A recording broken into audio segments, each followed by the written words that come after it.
লেনিনের 72 মূর্তি যদি ক্যারিং দিয়ে তুলে সাগরে নিক্ষেপ করতে পারে, তাহলে আমি মনে করি শেখ সাহেবের এই মূর্তিকেও আজকে হোক কালকে হোক উঠিয়ে সেটা এই বুড়িখাম্বে নিক্ষেপ করবে। তখন লজ্জিত হবেন, অপমানিত হবেন। আমরা শেখ সাহেবকে অপমান করতে চাই না, তাকে লজ্জিত করতে চাই না। তার মাথার মধ্যে পাখিতে কাকে পায়খানা করবে তা আমরা দেখতে চাই না। কোন জায়গায় মূর্তি স্থাপন করতে চান?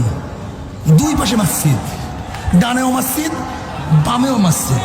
যেখানে আল্লাহু আকবার ধ্বনি হবে, যেখানে আশহাদু আল্লা ইলাহা ইল্লাল্লাহ পড়া হবে, সেখানে নিমি মূর্তি দেখবে।